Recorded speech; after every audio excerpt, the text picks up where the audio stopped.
Hey guys, what's up? So today I'm going to be showing you how to do this Tumblr Baddie look that's more on the glam side. So let's get started. I'm going to start out with primer. Even though I don't necessarily like primer, it's good to start out your makeup this way. Even though it does clog your pores, it'll help your makeup stay all day. Now I'm going to be mixing two foundations together in order to create my perfect skin tone.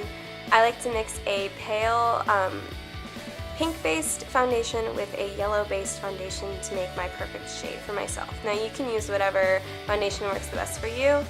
And then I'm just touching up my face with a little bit of concealer. You gotta make sure you have that flawless face for this look. So however much foundation and concealer you need, definitely go at it. I'm just gonna be, for under my eye, placing this brightening hard-pressed concealer that's just going to help cancel out my dark circles. And then I'm going in with a yellow-based creamy concealer just to cancel out those dark circles too. And please use a brush that's not as big as this to blend that out, but I lost my beauty blender. I know, I don't really know how one loses their beauty blender, but I did. So then I'm just using a lightening concealer over top of that, and now I am baking.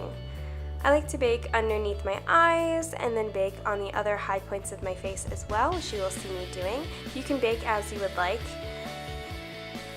And then I'm going over my face with a special powder. Now this powder is mattifying, which is exactly what you want for a Tumblr look, which is why I consider it special, but I don't necessarily like the Fit Me one. Now after you prime your eyes, go ahead and go in with a sort of purpley pink color. Now I'm using the color Bon Fresco in the Modern Renaissance palette by Anastasia Beverly Hills, and I'm just blending that in with a crease brush. Now I'm going over it with a color called Love Letter, which is a sort of really pink color. Now if this color is too intense for you, you know, you can always tone it down with a lighter shade and blend it in. And then to make a sort of cut crease look, I'm taking Venetian Red, I think that's what it's called, and making a sort of line right where my crease meets my lid. Now for my actual eyeshadow portion, in the Naked 3 palette, I'm going to be using the color Burnout just to make a sparkly base. Now I'm using all pink toned eyeshadows because I prefer those for this look, obviously, because it's all centered around reds and pinks. The point of this particular color is it's going to act as a base for all the sparkles we're placing on now, which I'm using Dust from the Naked 3 palette. Now these sparkles, as you can see, are very fallout based, so a lot of the sparkles you're going to lose in the process. So be sure to make sure that you have something below your eyes, like I have my bake there to catch a lot of the fallout. So if you need to stick something underneath your eyes just in case you get a ton of fallout. Now the reason why you see me talking a lot is because this was not supposed to be a voiceover, but my audio got messed up. So now for my outer corner, I'm going back to the Modern Renaissance palette, and I'm using Red Ochre and Venetian Red for my outer corner and just blending that in. And then with a big brush, I'm just dusting off my bake. And since I really wanted a very glittery eyeshadow base, so I'm just going over it with some eyeliner glitter that I had. Now I wouldn't necessarily recommend this, especially this one. This one was just from NYX.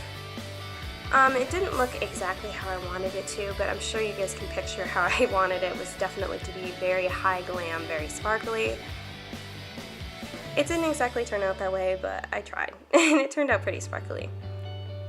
And like I said, you're going to see me talking to myself because obviously this was not supposed to be a voiceover. Then for my underneath of my eyes, on the outer edge of my eyes, I'm taking Red Ochre and Venetian Red, again, I don't know how to say that, and putting it on that outer corner of my eye on the lower lash line.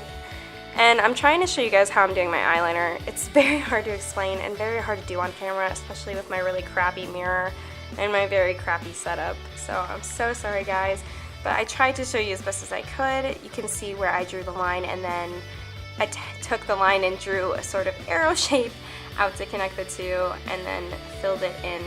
There's definitely a lot of tutorials out there that you can watch that are definitely better explaining it than me, so if you need to do that, go right ahead. But if you know how you like your eyeliner, go ahead and do that. I extended mine a little bit further out than I normally would because I think this look is all about, you know, your alter ego and how you wish you could dress all the time. I'm very glam-esque, so I definitely ran with it. So you can too. If you want your makeup to be more dramatic than this, then definitely go for it because that's what this look is about. Now, you don't have to use fake lashes, but I figured this look is very glam, so I wanted to. And I was talking to someone in my house, but I figured it was actually a good clip because you could see the eyeshadow very well. Now I'm just going to contour my face now while I wait for my eyelashes to set. I'm using a cream contour and a powder contour. I know a lot of people don't like cream, but I find that a lot of times when you want that very cut, very good looking contour, like that is my face structure kind of contour, then cream sometimes is a good way to go as a base. And then go over top of it with powder if you don't like the way the cream looks, which is how I feel about it. I don't like the way the cream looks, but it looks good underneath the powder. As you can see, I'm using the Wet n Wild contour kit. It's in the color Dulce de Leche, which it is amazing, and honestly, if you're looking for a really great natural and even a buildable contour that's not extremely expensive, go for this. They have it in a light shade, which is the Dulce de Leche, and a darker shade. So if you don't want to splurge on high-priced contour kits, this is definitely one you guys should try.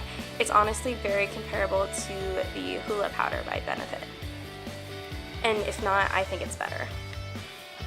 And I'm just chiseling out my face by my jawline and obviously my cheekbone and of course up by my temple, creating sort of three. I'm sure you guys have heard that before.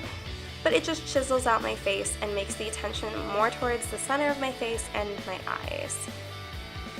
And then I'm also contouring my nose just to make that very prevalent. And now I'm gluing on my eyelashes, and I'm sorry you guys can't see, but it was very hard. I was struggling with trying to allow you guys to see it. Like, I was even bending over.